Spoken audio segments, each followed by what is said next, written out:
Hello, the Premier Chelsea fans, and welcome back to another episode. It's just Rahul and I this week, but look, we're excited to get going on a new episode this week. Rahul, how you doing, my friend? I'm doing well. It's another week of not losing, so we're moving in the right direction. Look, I know we're going to jump into a review here, but before we get started, I think we were all on a little bit of a high at the end of January. We had just signed a couple of exciting players. We thought we were going to destroy Fulham. I think it was like I called for a 3-0. Alex had called for a 3-1. I think you were maybe the most sensible. I think you called for a 1-1, if I'm not mistaken. And it ends up being a draw. But why don't we jump into the Fulham review? I don't think we have the official lineup, but maybe you can take us through starting 11 from what you remember, and we can kind of go from there. I actually will pull it right up and I'll walk us through it. So Kepa in goal continues to play in Mendy's absence. Reece James finally back. Felt a little bit scared seeing him back in the lineup, especially, but it was good to see him back. Thiago Silva continued. Badiashile, Cucurella made up the back four. Conor Gallagher, Enzo Fernandez. Everyone was asking for it. Every Chelsea fan wanted it. And Graham Potter said, here you go, guys. Mason Mount in the midfield. And then this one was an interesting one, Jackie. Hakim Ziyech on the way out in PSG, sitting there waiting for the paperwork. It doesn't come through. He comes back and goes right into the starting 11 for the game. Which we can talk about, but that was him on that right side, Kai Havertz up top, and Mudryk making his home debut.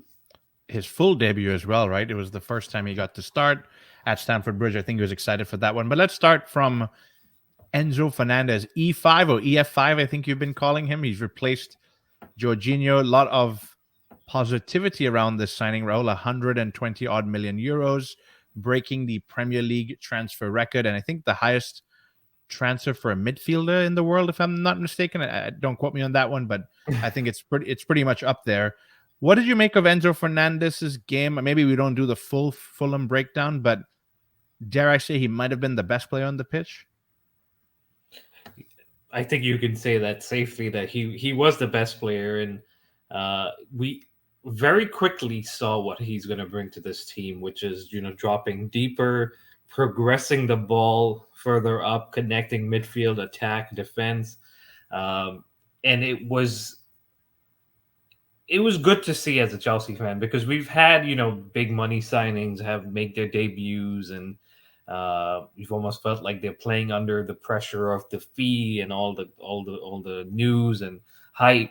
But Enzo Fernandez looked focused. He knew what he wanted to do, and I think for 70, 80 minutes, he was definitely the best player on the pitch in the blue shirt. And I was very impressed with the engine that he has. I mean, I've never watched him that closely like it did for Chelsea in that blue shirt, but I was very impressed. And once he settles in a little bit more, and the team and the players around him realize what he's going to be doing, I think we're in for some happy times. But I'll just run through a couple of quick stats. 100% aerial duels won, which was a little bit of a surprise for me, because he's not the tallest guy on the pitch, but for him to get up there and win some aerial duels, that was great. 96 touches, so never shy to touch the ball or come for it or ask for it.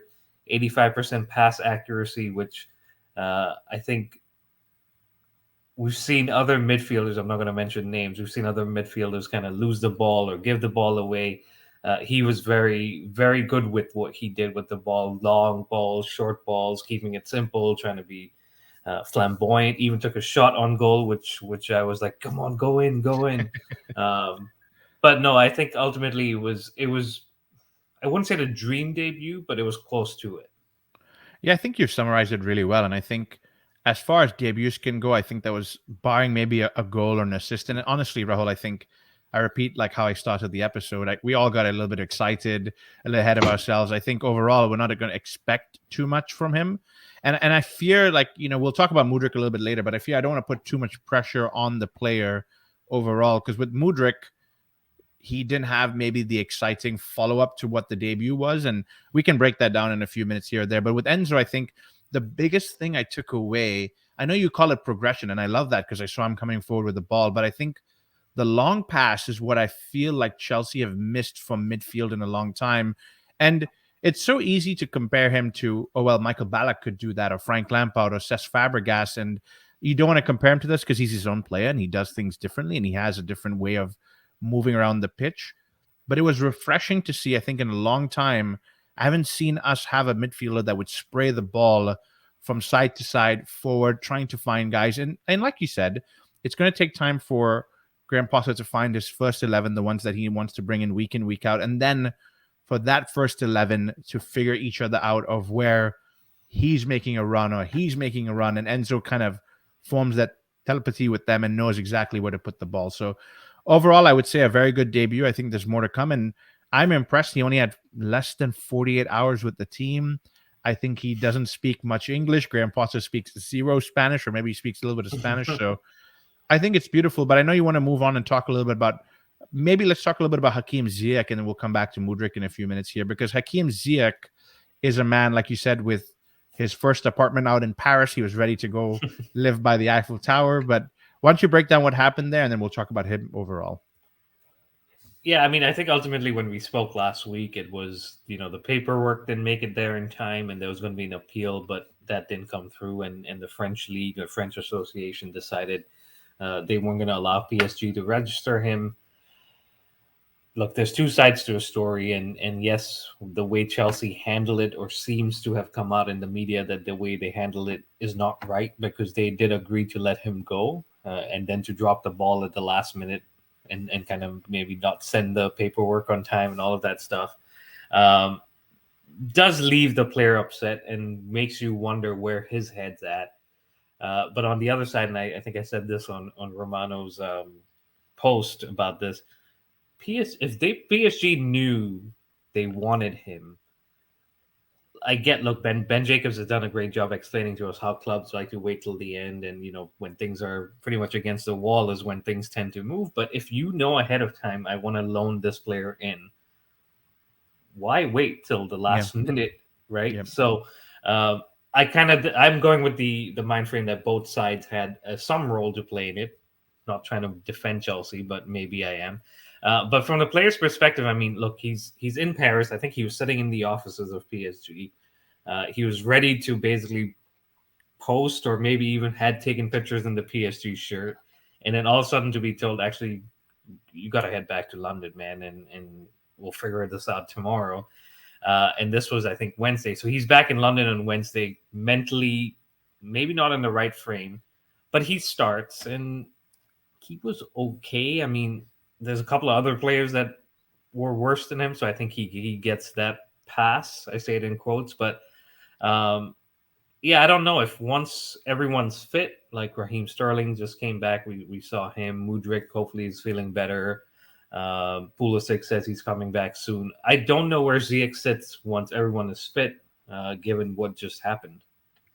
It's interesting, Rahul, and I've been very honest about Hakeem Ziyech. He's not my favorite player for Chelsea. I think I had high hopes when he first joined, but it's either the pace of the Premier League or the way he carries himself. Sometimes I feel like his head's down and he's not necessarily interested in what's going on.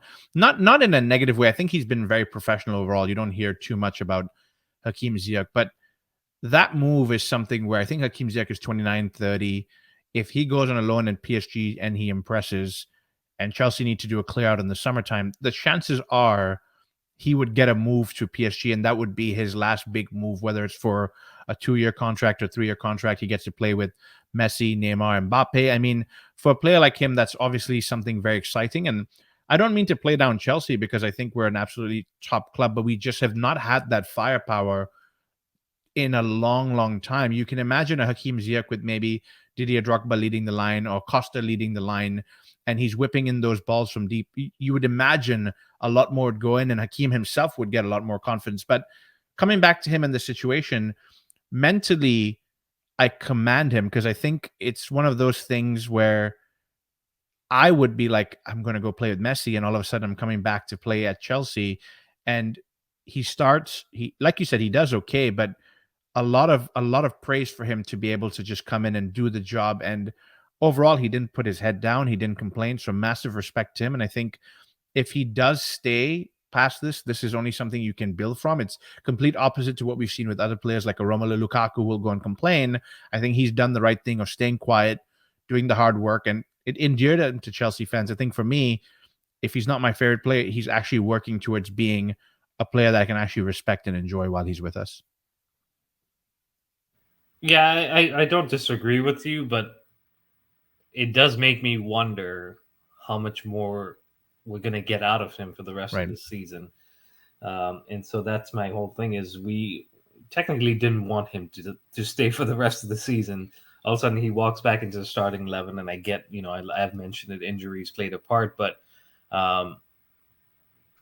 yeah, it's just not happened for him, and I don't think it's going to happen unless something changes. But I'd love to see him kind of connecting with Mudryk and Enzo and João Felix when he comes back in, because, like you said, he has that passing range, and I would love nothing more than to see him do that. But I definitely think in the summer he's going to be gone. That's definitely one of those, and we'll talk a little bit about later in the segment about clearing out some players and who we would like to see gone. But I want to move on to one player in particular, Rahul, who's blue through and through in the middle of negotiating contracts. A lot has been said from many different Chelsea fans. If you're watching us on YouTube now, Rahul is closing his eyes and chuckling because I think this is a conversation he did not expect to have, nor did he want to have. But I think it needs to be had, Rahul. I think it's one of those things where you and I need to have our say and maybe have our feelings. Let's talk about Mason Mount for a little minute here. He's not having a great season so far. I think that's easy to see. And I know a lot of Chelsea fans are split at this moment in time, which if you asked me this 2 years ago or even last year, I would never think Chelsea fans would be split on a player like Mason Mount. However, and we said this in the last episode and episodes before, he gets a lot of hate online, and it's brutal to the point where it's just downright disrespectful. And a lot of people want him sold, especially with the contract renewal kind of up in the air right now. You have some strong opinions on Mason Mount overall, and I want you to be as honest as you can with the listeners today about how you feel about Mason Mount. And ultimately, we'll talk about what happens to him later on in the segment, but how do you feel about his performance and where he is right now in his career? Right now, as we speak, he should not be starting any games for Chelsea Football Club because he's not in form. He is not mentally in the capacity to be playing at the top level in the Premier League. That is not to say that he can't, because we've seen him do it, right? I have to qualify what I'm saying because I am a believer in Mason Mount, and I have been. But right now, when I watched that game against Fulham, trying to play through passes, not coming through, trying to take extra touches and trying to slow it down a little bit. And it just, when the ball would go to him in attack, our attack would break down, Jackie. Yep. And that's frustrating because as a Chelsea fan, we're not asking for us to score 4, 5, 6 goals every game. We want one, right? And when we have the opportunity to get one and a player is slowing it down, or maybe not releasing it as fast enough, or releasing it too fast and not getting it right, it's frustrating and it's annoying, right? Because a few times you see Mudryk making a run and he tries to play him through and he doesn't, or he doesn't play him through in time. And other times he's kind of in Mudryk's area, occupying the space, and so that's kind of leaving nothing for Mudryk to play into because he's basically feeding off of scraps. Now, I get that Mason Mount isn't the one saying, I'm going to go mess up Mudryk's game. He's just naturally, that's what he does, right?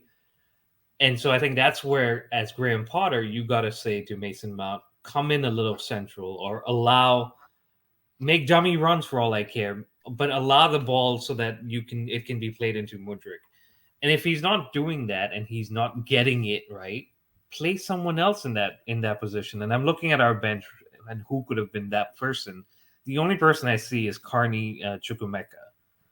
Now, maybe not the best replacement, but someone who may be willing to stay a little more central, or willing to be like, you know what, I'll sacrifice myself. And Mason does that. We've seen him do that. Mason does sacrifice himself. But right now, it's not coming together. And we said this in the last episode. We're his biggest fans. We want to see him succeed. We want to see him succeed in the Chelsea shirt. But right now, it's not coming through. And it's not going to get better by just playing and playing and playing, because he's just going to continue losing his confidence. So we really need to give that boy a break. Put him on the bench.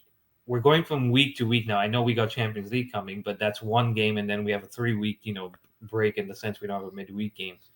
Let him sit on the bench. Let him read the game from the bench. Let him understand what's required, and then you ease him back in. But right now, we're putting him in trouble by forcing him and playing.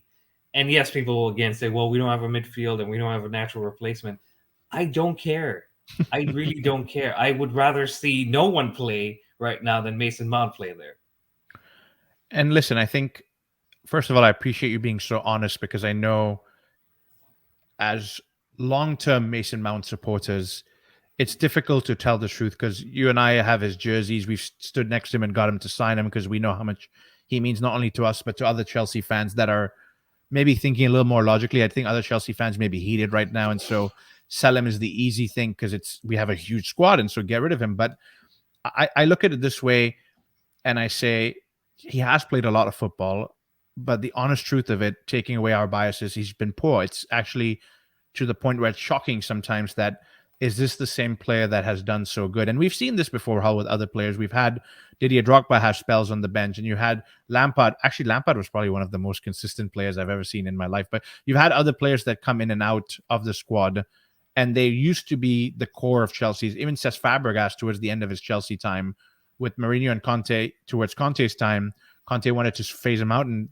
Fabregas worked hard and got back in. So it happens, and it needs to happen. I think, at the risk of not extending this conversation, it's also similar to what happens with Kai Havertz. Maybe he's one that needs to sit out a little bit and kind of go through the same situation, and ultimately maybe not play that number 9 position. But obviously that's a discussion for another day. But it's one of those things where I think we support the player. If you're a Chelsea fan, take the anger and take the frustration out for a little. I don't think we'd want to lose a player like Mason Mount. And again, we'll talk about it a little bit later in our segment as we go through the whole process. But coming back to the team, I think you touched on Mudryk a little bit, Rahul, so we'll skip over him and go to the return of the prodigal sons, maybe, because a lot of men coming back from injury. I think it was exciting to see them. Why don't you take us back through who came back and maybe your thoughts overall on their performances? Reece James, I beg your pardon, Beast James is back. And that's very exciting because he went down, was it, I think, the Bournemouth game right after the World Cup restart. And it's been about 6-7 weeks since then. And we know how that's gone for us. So he's like the heartbeat of this team. He's the person that makes things happen. He's the one kind of calms things down in certain cases.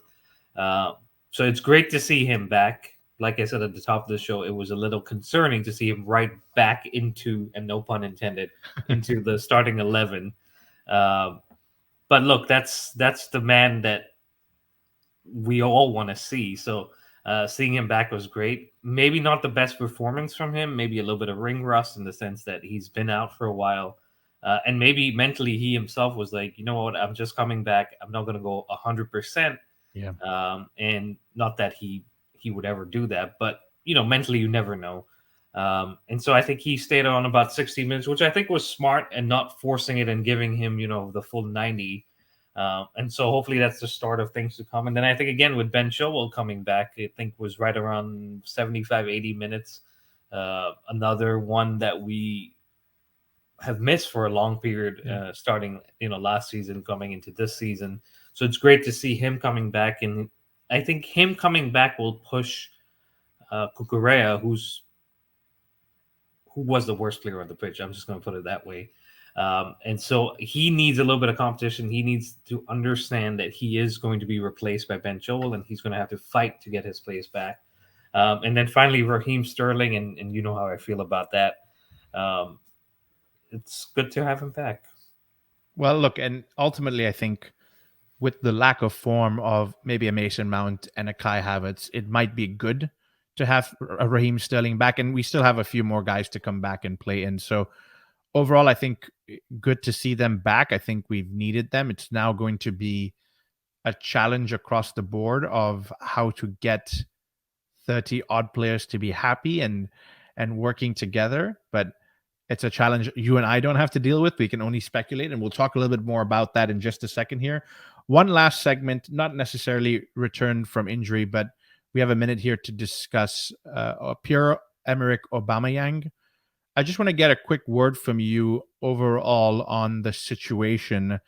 He has been left out of the Champions League squad, and for the life of me, I can't figure out why he can't even get minutes. Maybe there's something in the back end, but maybe a quick word on Aubameyang and what you think about what's going on there. It's a situation that was set up for failure the minute we fired Tuchel, right? Yep. We bring him in, I think, 2 days before we eventually let Tuchel go. And say what you want, but this was a signing for Tuchel. Yep. He's a player that had worked with him in the past. There's a player that we had identified as someone that could come in and potentially provide an outlet as a number 9. And so he comes in 2 days later. His coach, his father, as Tuchel had pointed out with Conte and Lukaku, is let go. And so that immediately you're settling into your new club, and all of a sudden that happens, and you start questioning, well, should I have left Barcelona? Fast forward, Graham Potter comes in, plays him in a few games. I think he even scored against Milan, definitely away, and then there was a couple of other goals in there. So suddenly you're like, all right, well, he could be the player that we wanted. And then it's gone south, and he's maybe the body language has dropped. I mean, we had that whole thing with Arsenal. We were going to face them. He was gunning for them. There was no firepower there, and yes, the team is to be blamed. But I think it's just set up for failure, and it's failing right now very, very badly. And then we've dropped him from the Champions League squad, which that means we have no recognized out-and-out striker in that squad. And okay, great, we won it last time without that. But I'm looking at this list, Jackie, and Carney Chukwuemeka has made 0 appearances in the Champions League this season. Could he have been one that we could have said, you know what, son, you're 19, you're going to have 10 more years of playing in the Champions League. We're going to drop you here and manage that situation and maybe put Aubameyang in. But ultimately, this is another one, Jackie, where I think the club know what's going to happen in the summer. The player knows what's going to happen in the summer. We're really just headed towards that, and we're just kind of managing the situation. I mean, he went to Milan over the weekend. He was given the weekend off. So he's getting paid well. He's getting paid well to not do much at this point in this stage of his career, which is not a bad thing. But I'm sure as any professional, you want to play, and you want to play at the top level for as long as possible. But I think we've done him bad as a club, and it's sad because I think there's a player there and that could have benefited us, but I think with all the chaos, that's been a casualty. No, look, and it's disappointing because I think you and I know that we've had players that perform poorly for one manager, but when another manager comes in, they're able to get that lift and they're a different player. And with all due respect to Graham Potter, I think that's what we were told was his strength, was his emotional degree or his man management. And if anybody could put an arm around Aubameyang and say, I know your father's gone now, but I'm here and I'll take care of you, it could have been him. And honestly, as a Chelsea fan watching, sometimes we're crying out for a striker that can fill that void or fill that gap. And how bad can he possibly be coming back to the Kai Havertz situation? It's like it's not working as a number 9. And David Datro Fofana came on for 15 minutes and looked completely night and day, Rahul. He was absolutely brilliant. And so it hurts to see because I thought we had something with another number 9 where we could break that curse. And I don't expect him to stay for a 10-year season, but be around and fix us in the short term. Maybe another year he would have got an extension till Datro Fofana kind of evolves and goes from there. But you're right, we've done him wrong, and it's a situation where I hope we could have found a situation in January for him to move on to, but we are here now. And in the summer, like you said, he might be shopping for a home in Italy and moving on from there. But I think he's headed to LA from what I see, which is, hey, that's not a bad place to go to. But at this point, I think we just need to retire that number 9 shirt. It's not worked for how many players now? I mean, I don't even want to count, but off the top of my head, I can think of 10. And easily. So just retire that shirt, burn it. I don't know, whatever you want to do. I mean, I know it has a great history with some older players and players in the past, but in the recent times, it's cursed beyond cursed. It's so cursed. We gave it to a defender at Chelsea, and a defender lost his career after that shirt. So we know that number 9 has definitely not done good things for us. But look, let's move on. Let's get away from the Fulham game. Ultimately, I think it ends 0-0, and no one can fault Fulham. I think they were fantastic. We didn't even really talk about them. But let's move on to a fun segment. I think we're going to call this Start, Bench, Sell. And it's alluding or building up to what we've been talking about with such a massive squad. Graham Potter says he's excited. It's a new challenge, and it's part of the challenge to figure it out. But ultimately, Rahul, I think 30 plus players is huge. And that's not to mention the several we have on loan. And I don't even want to open up the can of worms of other players that we still have on the books from 5 years. And if you're a Chelsea fan listening and a rival fan listening, think about that 8.5 year contract we're getting criticized about, because we still have players like Bakayoko and Baba Rahman on the books that we're trying to figure out what to do with. But neither here nor there. Go ahead. Jackie, before we start, just a quick kind of message and prayer for a former Chelsea player, Christian Atsu. I think he's one of the casualties in the earthquake in Turkey. So just want to kind of put it out there that we wish and hope that he is okay, and comes out of this without any major issues. I think he was in the rubble in one of the buildings. So just sending our thoughts and prayers to him. No, lovely words. Thank you for bringing that up. And any Chelsea fan, I know we didn't get to see him very much in a Chelsea shirt, but he is a Ghanaian international. He's one of the players we saw. So definitely hoping and sending prayers and thoughts that way for him and everybody else that's going through the horrible situations that are going on there. But let's talk a little bit about goalkeepers to start. We have 4 goalkeepers. I think Slonina maybe is one for the youth, but the 3 that are at the top of the forefront now, Kepa, Mendy arguing for number 1 place, and Bettinelli. I want to get this right because we got to see him on tour. But Rahul, 4 goalkeepers. I think a squad usually has 3. Who are you starting? Who are you benching? And who are you selling?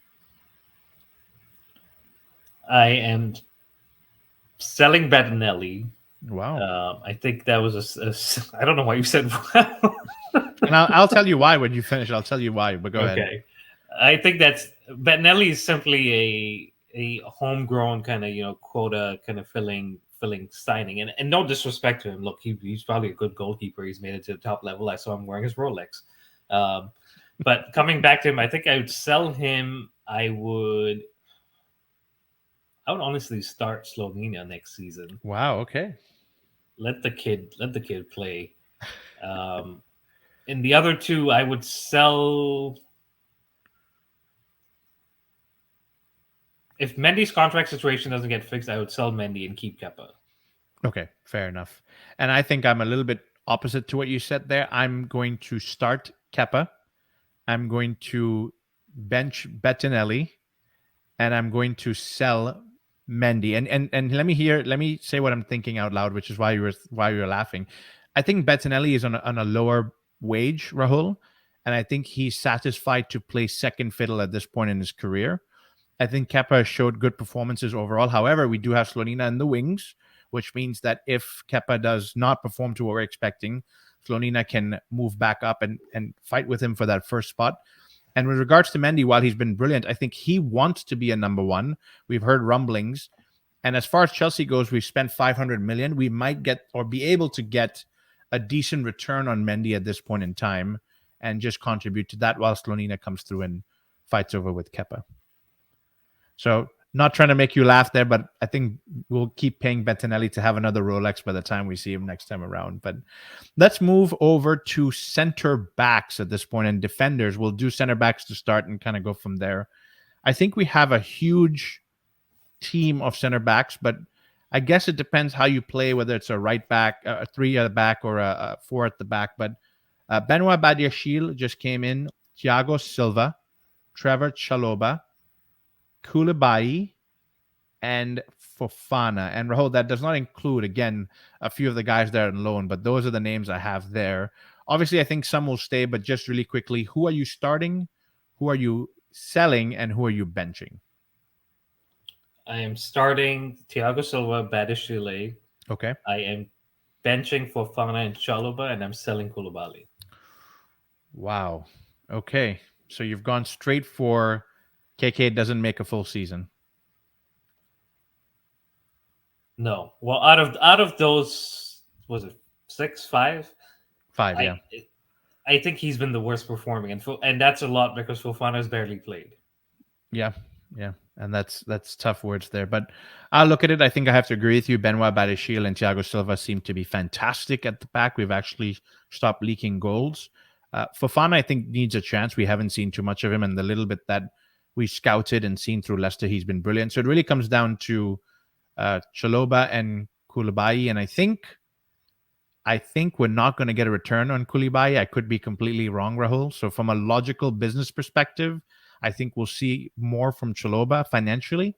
And I think he was very close to leaving Chelsea as well this summer. I think he was asked to stay and figure it out, but he hasn't seen much game time.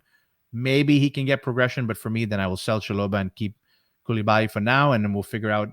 Chelsea find ways to bring buyback clauses. Luiz is left and come back, and so if Chaloba's progression goes, we'll figure out from there. But let's talk a little bit about the left backs. I think right now we only have two, so it makes it a little easier to play the game. Maybe just start and bench. And maybe it's a little easy for you, but I don't know. Cucurella and Ben Chilwell.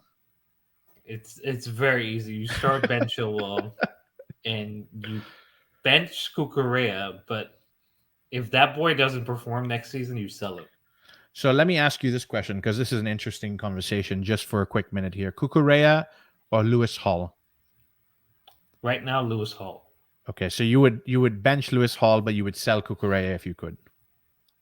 100%, because Cucurella has come in, and look, I get he's had issues off the pitch, but you don't forget how to play.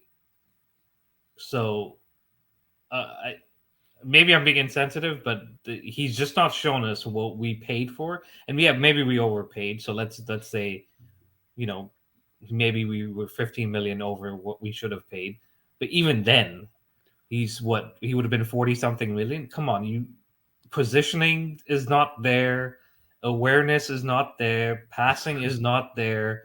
Someone said I think someone said it's a Marcus Alonso situation. I'm like, Alonso could attack at least and provide some output. Cucurella does nothing going forward or coming back, and right now he's a liability. He is indeed. I think I have to agree with you, and at the risk of being biased to myself, I'm not going to put Lewis Hall in that mix. I think I would loan out Lewis Hall. I think he needs to have consistent first team action. I don't know where that would be, but he's had enough performances to prove to me that he can go out on loan and do fantastic. But Cucurella on the bench, I think I'm going to give him another season, and Ben Chilwell hopefully stays fit, because I think he needs to be first choice for sure. If Pep Guardiola can let Cancelo leave and play a youngster, I think we can easily keep Lewis Hall and let Cucurella go. That's all I'm gonna say. You heard it here first from Rahul at the Premier Chelsea. Let's see what happens in the summertime, but strong words there. Rahul, let's move to the right back position, or right wing back, whatever you want to call it. It might be an easy one. It might be difficult for you. I'm not sure, but you've got Reece James right now, and you've got Azpilicueta. But to make it interesting, even though he's not listed, I'll throw Malo Gusto into the mix as well. Start Reece James, bench Gusto, and as much as I love Dave Aspie, I think it's time. I 100% agree with you, and I think Azpilicueta himself has been looking for that last big move. Last summer, he was almost out the door to Barcelona. I don't know if that door is still open, but maybe a club in Spain would be happy to have him. He still plays fantastic as a right back, maybe not with as much pace as before, and can definitely slot into a center back position. But that means we have a good thinning out of the herd at the defensive side of the house. We'll see how that works out with some of the listeners. Let's move on to the midfield. And this is interesting. So I'm going to maybe split it up to, let's call it the pivot position, because I don't know if we can fit all of our midfielders into different roles as we go through. But let's start with Enzo Fernandez, your new star boy. Maybe I'll say your star boy. Start. Let me finish giving you the options.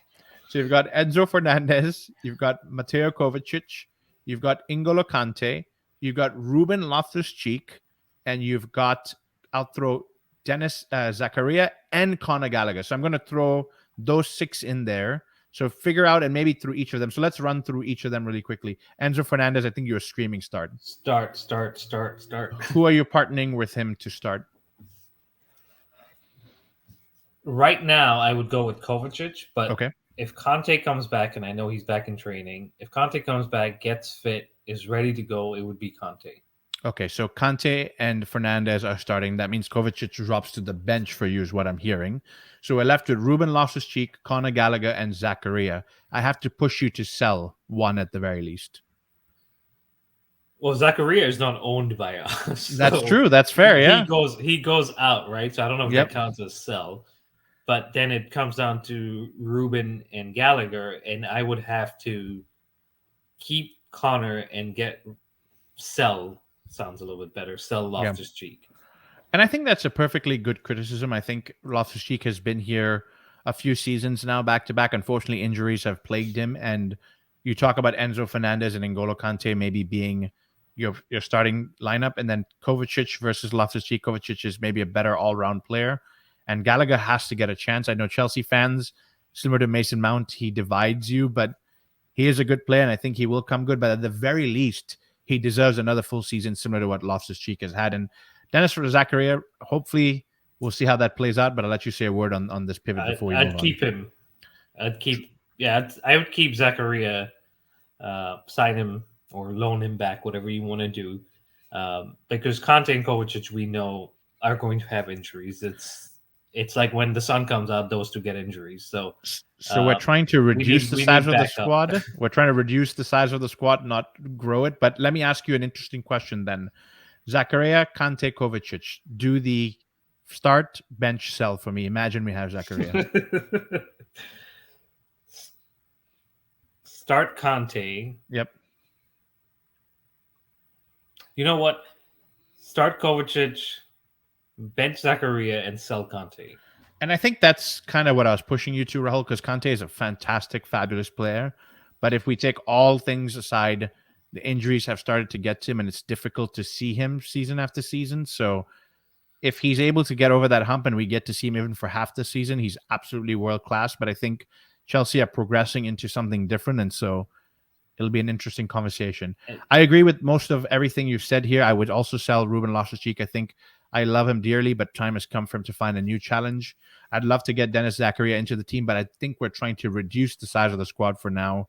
So if we're able to sort some things out and some players leave, we can definitely cross that bridge and go from there. But I repeat, Conor Gallagher, give him another season, guys. Don't count it out just yet. So attacking midfielders, Rahul, maybe that's the best role to go for it right now. And I'll squeeze in Kai Havertz into this discussion. Maybe the number 10 role is what I'm going to try and squeeze it into. You've got 4 players that I can think of. Mason Mount, you've got Kai Havertz, you've got João Felix, who's on loan, but there's rumors that we could sign him permanently, and then Chukwuemeka as well.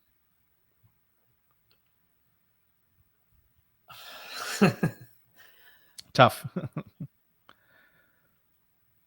I would keep João Felix because he's not ours. But see, it's unfair because I've only seen an hour of him, and players tend to be better in their debuts than over fair enough 2-3 seasons. So from what I've seen, I'd keep João Felix. I would sell Kai Havertz. Okay.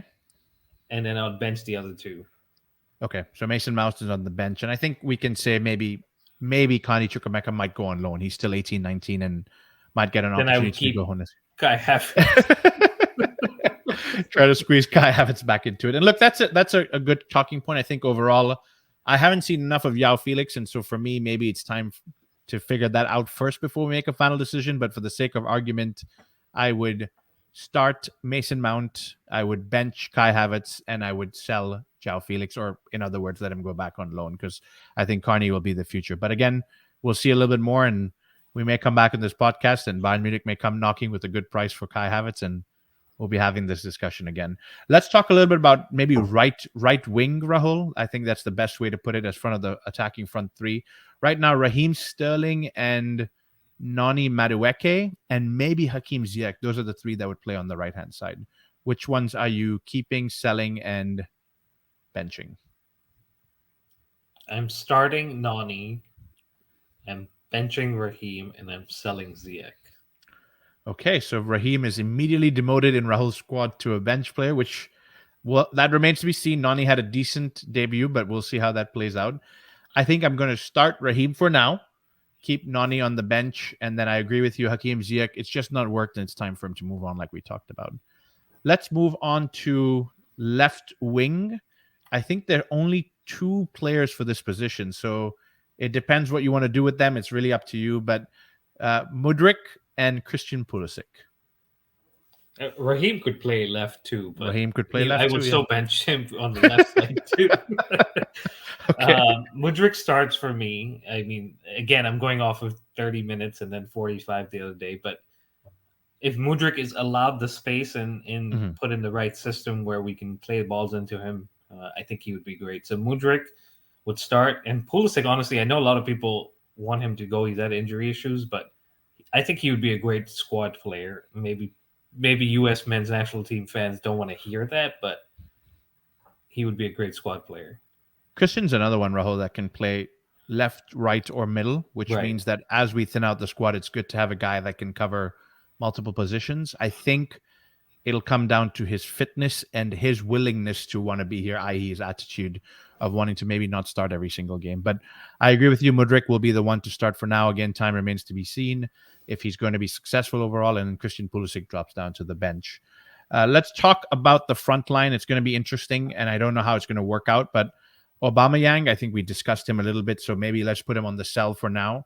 So looking towards next season, if we do not sign a striker, are you starting Armando Broja or Fofana, and then who are you benching after that?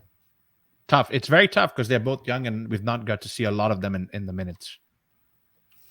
Yeah, very, very tough. And I have a feeling we're going to be talking about a new striker in the summer. But between those two, I mean, I think what we saw Fofana the other day, he looked lively. He looked like he wanted to make things happen. He almost got a goal. So at that point, I would start him. Broha coming back from an injury, give him some time. So I would bench him. And then I think Aubameyang is on his way out. Yeah, I 100% agree with you. And I think looking about time, I would start Fofana in the next match. I thought he's ready to give something to the team and lead the position as a true striker and make some room there. But there you have it. I didn't count exactly, but it looks like Rahul and I are dropping 5 or 6 players onto the transfer market in the summertime. Chelsea's spending spree may not be over, so it may get interesting here, but that's kind of what our team will look like. Maybe when we have some time, Rahul, later, we'll put it up there and kind of figure it out.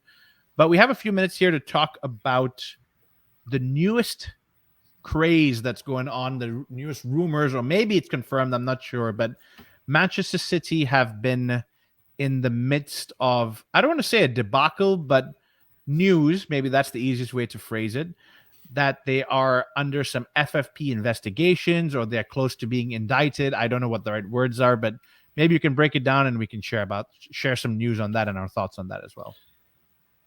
This is big news. I mean, it's we've heard of clubs breaching FFP, right? We've even heard of Man City doing it, in UEFA kind of came down on them, and they got that reduced and whatnot. But this time it's the Premier League. This time it's over 100 counts of breaching or laws or things that have been violated by them, and so it sounds very serious, and I know a lot of people, and you and I included, are like, well, they'll just pay their way out of it. But I think with the way it's come out, the way it's been presented, out in the world and the media, it sounds like it's something big is going to happen, because you don't do that much over a 9-year period and say, you violated 100 clauses or laws, and then we just give you a fine.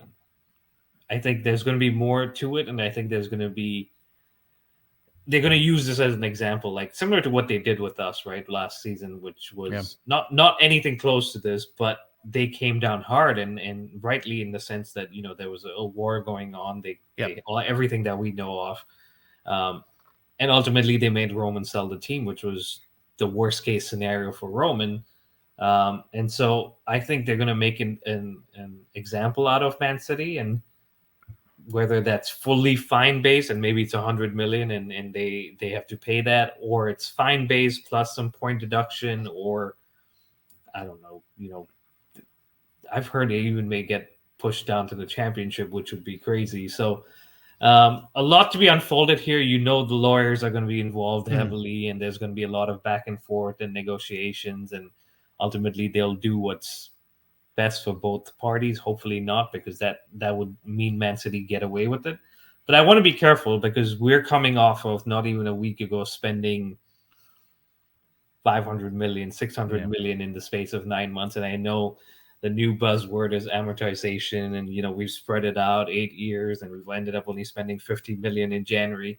I get all of that, but we as fans are trusting the officials to do the right things and make the right decisions. But we don't know. Like Man Yeah. City fans did not know or weren't aware of fully that they were paying Mancini a second contract behind the scenes. Who knew? Not me. Or they were paying players, kind of around and inflating their incoming. So you don't know what these officials are doing, and they're doing it because they're in a business. Yep. Do they care about the club? I don't know. So I really hope, as a Chelsea fan, and I know our books were scrubbed up and down when this takeover happened, but now we're moving forward, and moving forward, we spent 600 million. I just hope we're doing it the right way, and we don't come to find out 4, 5, 6 years Yeah. down the line that we're now going back to 2023 and looking at what Chelsea had done, because from what I heard, the Premier League doesn't have a limitation on how far back you can go. So we could be like 20 years down the line, Yep. Jackie, and they would come back and say, these rules are violated. So again, we trust the officials, we trust the owners, we trust the people to make right decisions as fans, but it'd be nice to have a little more clarity in terms of how things are being handled, and maybe that's one of the things that comes out of this.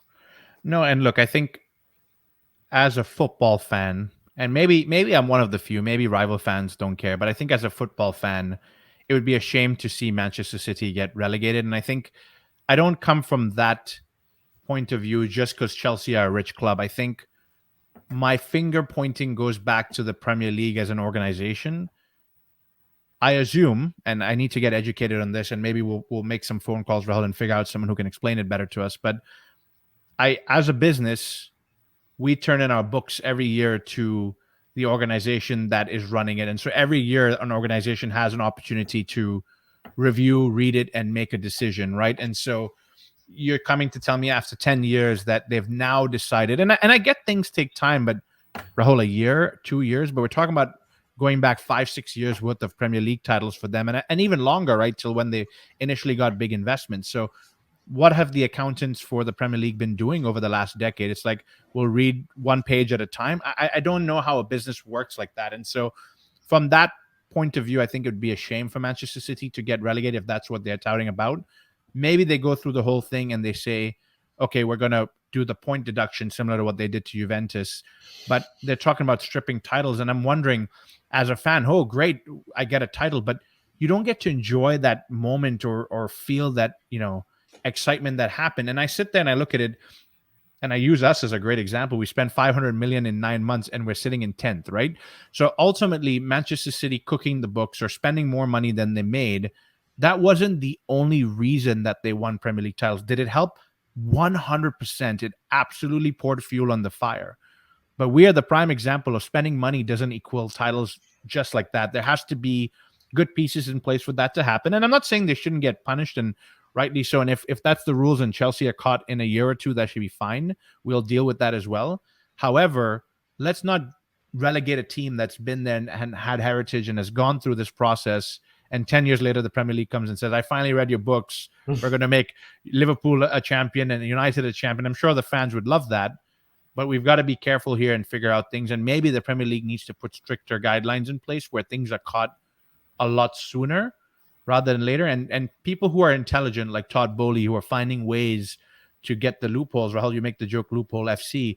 The Premier League and the people who are running the FFP and stuff like that should be constantly reviewing their things to see, does this make sense?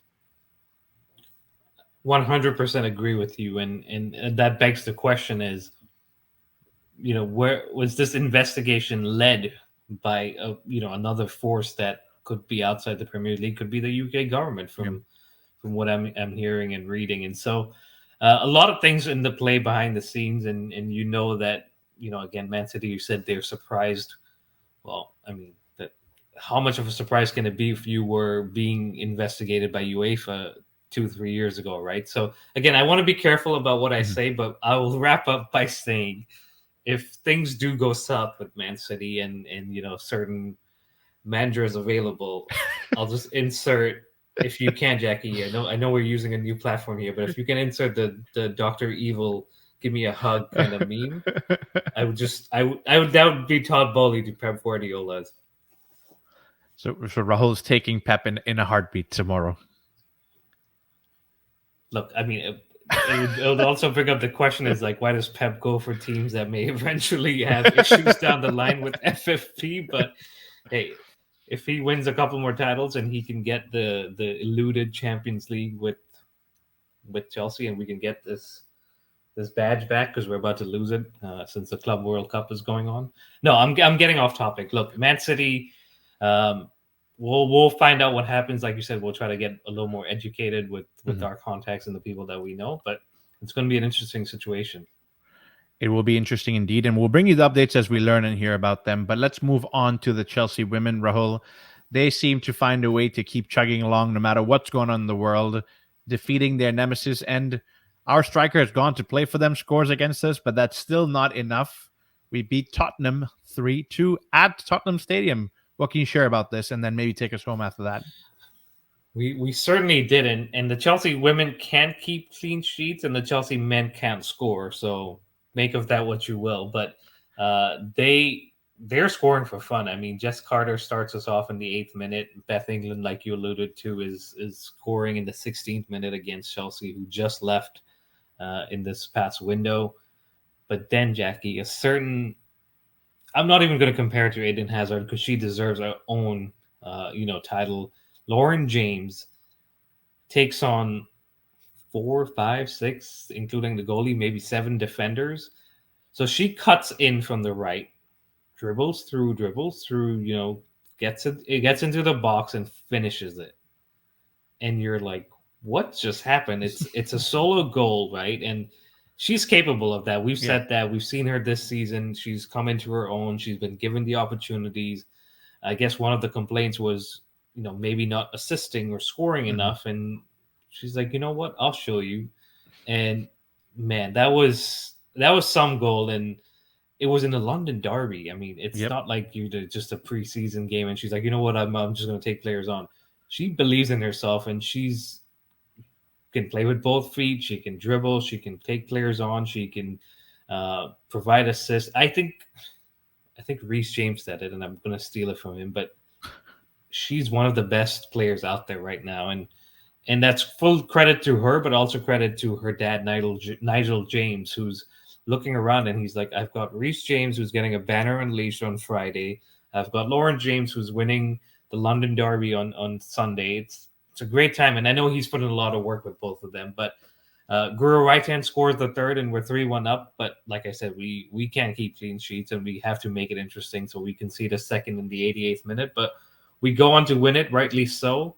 And we end the weekend top of the table because Arsenal did not win against West Ham women, and Manchester United also failed to pick up the full 3 points. So things are looking good for us. It is indeed. And I think just to echo what you said, Rahul, I think when we signed her, I think she was 19 or 20 early in the season. She's now coming into her own, and she wasn't necessarily starting every single game. And one thing I'd asked you, and I didn't even think about Lauren James at the time, is why would Chelsea sell one of their strikers to a rival? And I think you can see the answer slowly here is they had a weapon in the wings, pardon my pun, but they had a weapon in the wings that was ready to step onto the pitch and do some real damage. And so ultimately I think this is what we all want, is us to grow. And if the Chelsea brand grows with the James family in there, I'm all for it. Nothing like it. 100%, and they might be the best sibling duo out there at this point, which is great. So hopefully Reece gets fit. gets back to himself, and we can go on to win some games on the men's side. But the women are flying, and they've got a tough game coming up against West Ham in the WSL Cup. They've got Arsenal coming up at the end of the month in the FA Women's FA Cup. So a few tough games coming. Champions League draw happening this weekend. So we'll find out who we'll be facing. But it's gearing up to be another fun and exciting season for them, and we'll be here watching and covering them as we do. One last message: the latest edition of the CFC fanzine.